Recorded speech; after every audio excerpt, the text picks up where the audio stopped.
Good afternoon, everyone. Welcome to my channel, a South London Borstal Boys Towers. I hope you're all doing very, very well, and I hope you're all having a nice break and a nice weekend. Indeed, it's Jubilee weekend, yes. And yesterday, me and the missus and the dogs sat out in the garden. The missus made a lovely buffet. Um, a range of different foods, but yeah, we had a lovely day and sat out on the lawn, and we was mixing with other people, and we had a nice time. It was lovely.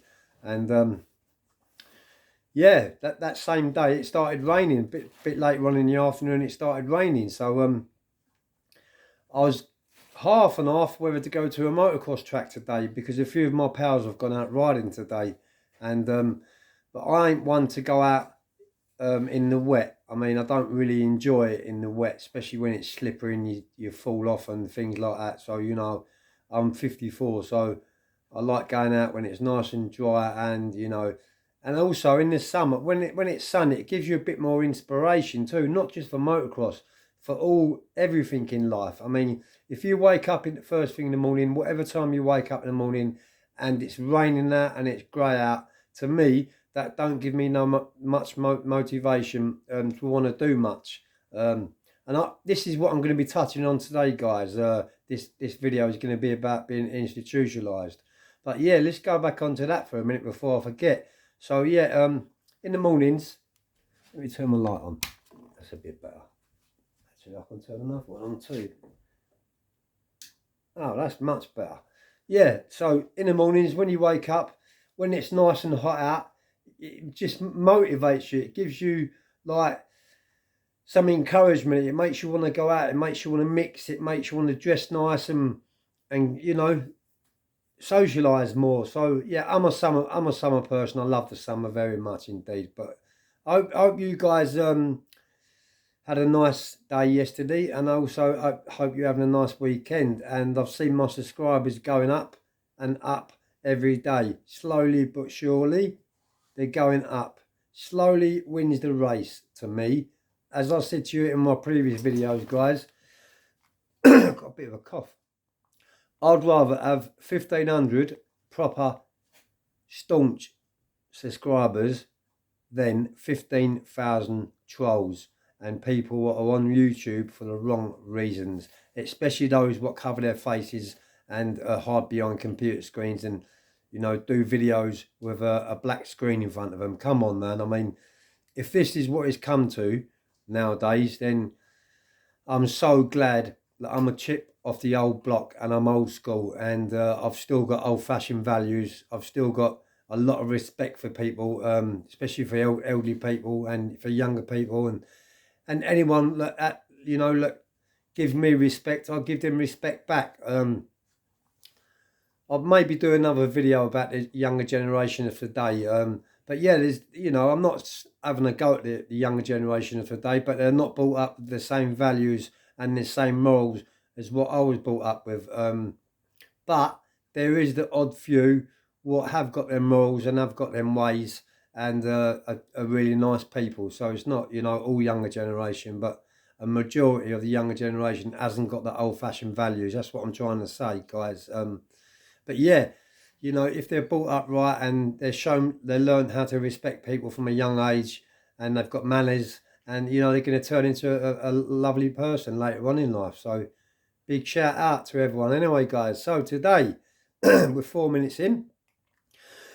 Do you know, I've got this cough and I've had it for, to be honest with you, a couple of years. I did go to the hospital and I did have my bloods done, and it come up that I had an infection of my right upper lobe of my lung.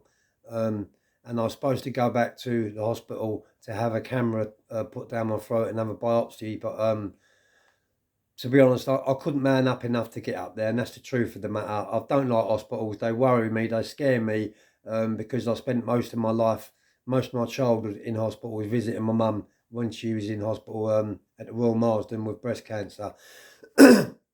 So I don't like going to hospitals. But yeah, the missus is having a go at me. All the family's having a go at me. Look, I need to have my bloods done and get this checked out because the infection hasn't gone. It's not a fungal infection. It's a, what infection was it, Sam? A bacterial infection, which is on the right upper lobe of my lung. And yeah, that's why I've got a little cough. I mean, I'm pretty fit and healthy. It might just be a smoker's cough. I don't know, because I do smoke quite a bit. Especially like in the mornings for me, it's terrible in the mornings for me. But at least I only smoke roll-ups, not cigarettes, because cigarettes are, you know, a waste of money and very expensive nowadays. So we get like 25 grams of amber leaf or cutter's choice or anything like that, me and missus, and we share that, and that lasts us about a week. So we're not really heavy smokers, guys. Anyway, let's get on to this subject now, what I'm going to talk about, because we're 5 minutes in, and it's all about being institutionalized. Now, what I class as being institutionalized, this is coming, I'm not even scripting this, this is coming straight out. There's my hands, there's one hand, but I'm holding a selfie stick with the other hand. I know, you notice that cross there? I had that little cross on my hand, on the centre of my hand, when I was 12 years of age, with Indian ink and a pin with cotton wrapped around it, and I was in school going like that. Do you remember them days? And I had a saint on my hand and bits and pieces like that. But yeah, I'm pretty much covered up in tattoos. Anyway, let's talk about being institutionalised. How I became institutionalised was spending 23 hours a day in the same cell, same solitary confinement cell for many, many, many years at a time.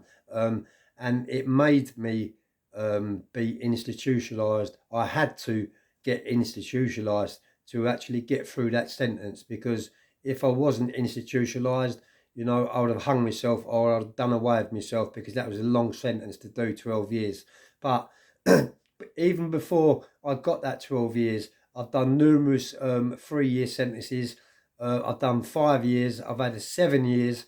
So I've had quite a few sentences, which I'm not proud of, and I don't like to glamorise in any shape or form. And if I could relive my life again, and I certainly wouldn't be swimming in them deep, nasty waters where I swam in. But yeah, I'm a reformed person now, and I like to use my stories to deter anyone from following my footsteps, guys. But institutionalised. So yeah, you know, being in a cell for 23 hours a day, 7 days a week, 365 days of the year, for X amount of time, makes you institutionalized. Basically, I got into things like matchstick modeling, writing, reading. I started painting, and it didn't really take long. Well, saying that, it did take long to get me institutionalized. Probably after about on the 4th sentence, what I got, that's when I started getting institutionalised. So I got used to my surroundings. When my cell door used to unlock, and it was like exercise time or association time, half of the time I'd kick my door closed and just be happy in my own surroundings, because I had so many things which would occupy my mind going through the day in my cell. So yeah, I got through that sentence, and being outside, to be honest with you, I'm still institutionalized. Actually, one of my very, very good friends, I'm not going to mention his name because I haven't got his permission to mention his name, but I'm sure he wouldn't mind me mentioning his name, but I'm not going to. But we ring each other all the time and speak to each other, and we're really good friends. He's one of the best-selling authors of the decade, and he's got a few books out there, and he's an ex-armed robber and an ex-lifer.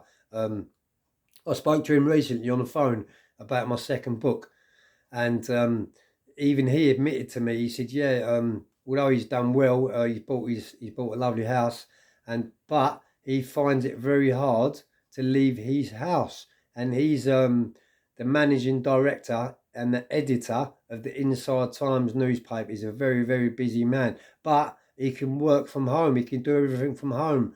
So it was just funny when I mentioned it to him the other day on the phone, and I said, you know, I can actually stay indoors for a few weeks at a time and not go out. And sometimes my close family and my friends actually have to come round to my house to see me because I won't go round there. but they all know what I'm like, and they're very supportive of what I'm like. And you know, I'm not going to change how I am now. I'm not saying I don't go out, because I go out every single day, and you know, I'll go out on my bike, and as you know, I go out with my missus and do go around to visit my family and things like that. But yeah, once you're institutionalised, it does definitely stay with you for life. And I'm aware that I'm institutionalised, so I do try my hardest to break the cycle and get out. Do you know what I mean? And things like that. But guys, let me know in the comments what you think about this subject, because I've got quite a bit more to say on this subject, and it's an interesting subject too, guys. So let me know in the comments. Whatever you're doing, stay safe. Have a great weekend. Peace.